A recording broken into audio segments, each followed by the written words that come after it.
Shalom sahabat Alkitab, marilah kita memulai hari ini dengan perenungan akan firman Tuhan. Bacaan Alkitab kita pada hari ini diambil dari Ester, pasalnya yang ketiga, ayat 12, sampai dengan pasal yang keempat, ayat 8. Pada bulan pertama tanggal 13, para juru tulis raja dipanggil. Lalu, sesuai dengan segala yang diperintahkan Haman, ditulislah surat kepada wakil-wakil raja, kepada para bupati yang menguasai tiap-tiap daerah, dan para pembesar bangsa. Setiap daerah menurut tulisannya, dan setiap bangsa menurut bahasanya. Surat itu ditulis atas nama Raja Ahasweros dan dimeterai dengan cincin meterai raja.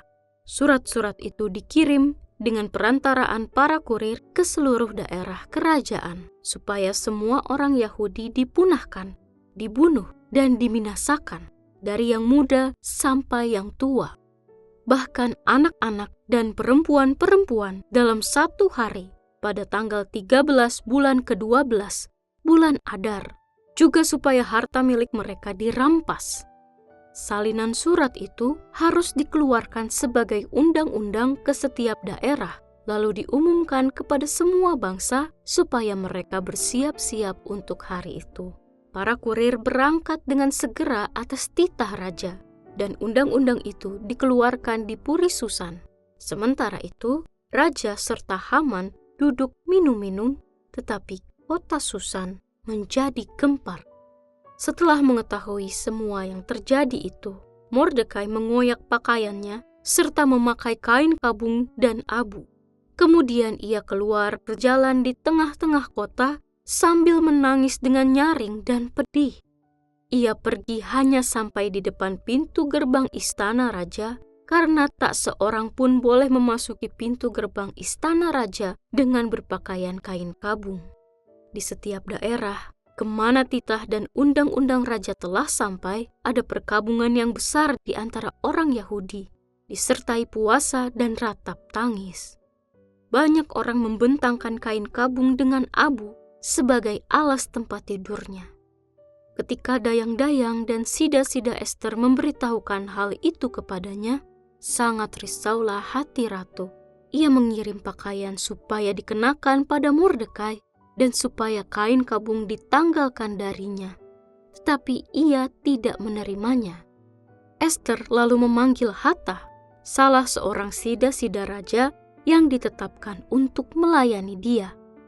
Ester memberi perintah kepadanya untuk menemui Mordekai dan menanyakan apa arti dan sebab hal itu.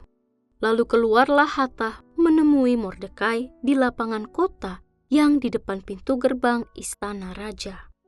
Mordekai menceritakan kepadanya segala yang dialaminya, serta banyaknya perak yang dijanjikan Haman untuk ditimbang bagi perbendaharaan raja sebagai harga pembinasaan orang Yahudi.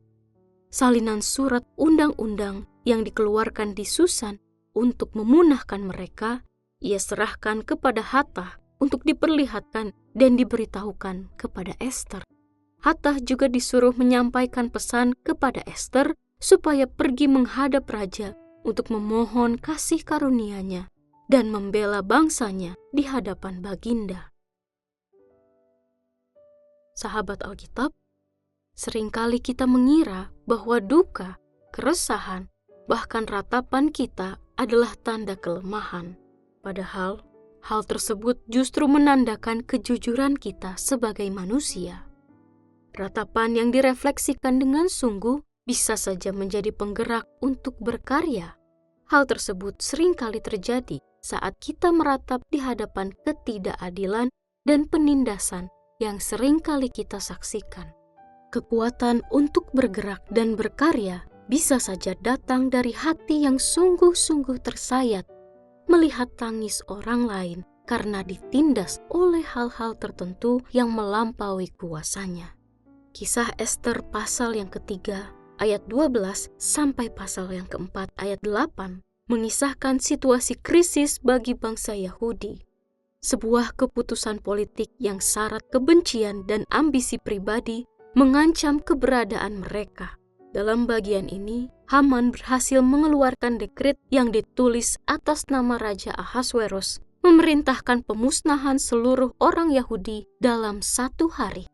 Ironisnya, setelah keputusan besar yang penuh kebencian ini diumumkan, Raja dan Haman duduk untuk minum, sementara kota Susan dilanda kebingungan.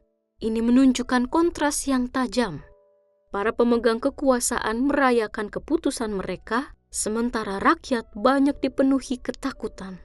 Ada kejahatan yang lahir dari ketidakpedulian dan ambisi pribadi. Haman yang tersinggung oleh Mordekai menjadikan seluruh bangsa Yahudi sebagai target balas dendamnya.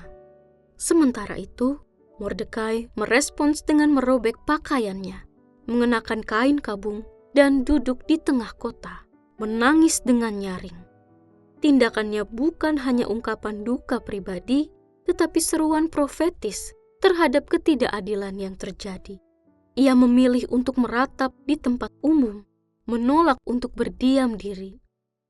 Ratapan Mordekai bukan sekedar ekspresi kesedihan, tetapi panggilan untuk bertindak. Di seluruh provinsi, umat Yahudi merespons dengan puasa, tangisan, dan perkabungan. Ada kesadaran kolektif bahwa ini bukan sekedar permasalahan individu, tetapi krisis yang harus dihadapi bersama. Ketika kabar ini sampai kepada Ester, awalnya ia merespons dengan mencoba menutupi penderitaan Mordekai dengan memberinya pakaian baru. Namun, Mordekai menolak, menegaskan bahwa situasi ini membutuhkan lebih dari sekedar kenyamanan sementara. Sahabat Alkitab, kisah ini mengajak kita merenungkan tentang bagaimana respons kita terhadap ketidakadilan yang terjadi di sekitar.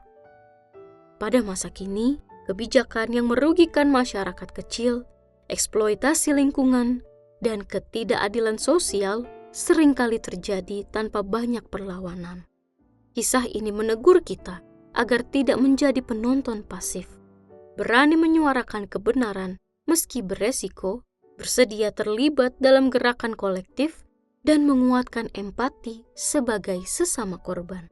Ketika satu komunitas meratap dan berdoa bersama, ada kekuatan dalam solidaritas. Ratapan bukanlah akhir, melainkan gema hati yang menuntun langkah menuju pemulihan.